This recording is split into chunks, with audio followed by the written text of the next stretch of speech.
प्रश्न यह है कि अक्सर देखने को मिलता है कि अच्छे लोग, पुण्यात्मा लोग, भक्त लोग दुखी पाए जाते हैं, जबकि पापी व्यक्ति सुखी होते हैं। कभी कभी समझ में नहीं आता कि ऐसा क्यों होता है। क्या ईश्वर की अदालत गलत निर्णय देती है? ये क्यों होता है? प्रत्यक्ष देखने को मिलता है। इसके पीछे कारण है। एक गुरु जी के 2 शिष्य थे। दोनों शिष्य बहुत पढ़े लिखे थे, समझदार थे। एक शिष्य की आदत जरा गंदी हो गई थी और एक शिष्य तो रोज सत्संग करता था। जहां कथा हो जाए दौड़कर पहुंच जाता, कथा भी सुनता, कीर्तन भी करता और मस्ती से अपना भगवत प्रेम बढ़ाता। एक तो सत्संग करता और दूसरा शिष्य जो था वो वैश्या के घर जाता था। वैश्या मुजरा करती थी ना, उसे बहुत अच्छा लगता था। जब वो नाचती थी, बहुत सुंदर थी ना वो वैश्या, उसे देखने के लिए लोगों की भीड़ लग जाती थी। आपने भी देखा होगा, आज भी गांव में कथा भागवत सुनाने, अभी हम कथा सुनाने गए थे बिहार में, तो वहां लोगों ने बताया कि महाराज जी कथा में इतनी भीड़ नहीं है, इन गांव वालों को पता बस चल जाए कि कोई नाचने वाली आई है तो सबसे ज्यादा बूढ़ों की भीड़ लगती है। ये बूढ़े लोग ना पता नहीं क्या देखना चाहते हैं, इनकी आंखें बड़ी प्यासी हैं। बहुत गंभीरता से समझिएगा, ये जो आंखें हैं ना आपकी, शरीर पूरा होने को आया पर अभी तक देखने की इच्छा पूरी नहीं हुई। आज भी मुजरा देखने का मन कर रहा है, आज भी नाचने वाली को देखने का मन कर रहा है, आज भी सुंदरता पर मन लट्टू है। एक सुंदर स्त्री गुजर रही थी, किसी ने कहा वाह कितनी सुंदर है।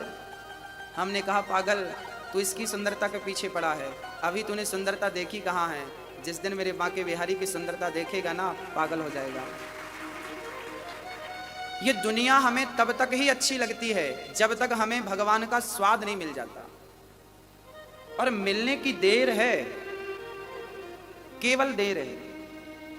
एक शिष्य जाता वैश्या का नाच देखता, जबकि दूसरा शिष्य जाता तो वो कथा सुनता।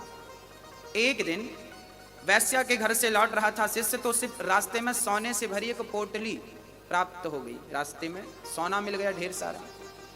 और ये सत्संग करने वाला जब अपने घर गया तो रास्ते में इसके पांव में एक लोहे की कील लग गई, और वो कील ऐसी लगी कि उसके पांव को फाड़ती हुई, हड्डी में चुभती हुई आर पार हो गई पांव में, पंजे में। अब वो लंगड़ाता हुआ गुरु जी के पास गया। गुरु जी, भगवान का न्याय कैसा है? मैं सत्संग करने जाता था तो मुझे कील लग गई, और वो वैश्या का मुजरा देखता था तो उसे सोना मिल गया। ये भगवान का निर्णय कैसा है? अरे वो गलत काम करता था तो उसे कील लगनी चाहिए थी, उसका नुकसान, पर आपने तो हमारा पांव उड़ा दिया। ये भगवान का निर्णय कैसा है? तब गुरु जी ने कहा, बेटा तुम केवल वर्तमान की देखते हो, तुम केवल वर्तमान की सोचते हो, जबकि ईश्वर भूत और भविष्य को देखकर निर्णय लेता। हमें पता नहीं कि कल क्या होने वाला है, लेकिन भगवान को पता है कि कल क्या होने वाला है। तो गुरु जी ने कहा, बेटा वो जो तुम्हारा मित्र था ना जिसे सोना मिला, आज के दिन उसे बहुत बड़ा खजाना मिलने वाला था। आज के दिन वो राजा बनने वाला था, पर वैश्या का संग किया, समय का दुरुपयोग किया, उसका पुण्य क्षय हो गया। और भगवान ने कहा कि इसे राजा बनना था, क्योंकि पिछले जन्म में इसका पुण्य ज्यादा था, इससे राजा बनना था, पर वैश्या का संग कर करके इसने सारा पुण्य खत्म कर लिया। इतने से सोने से इसे तसल्ली करनी पड़ेगी।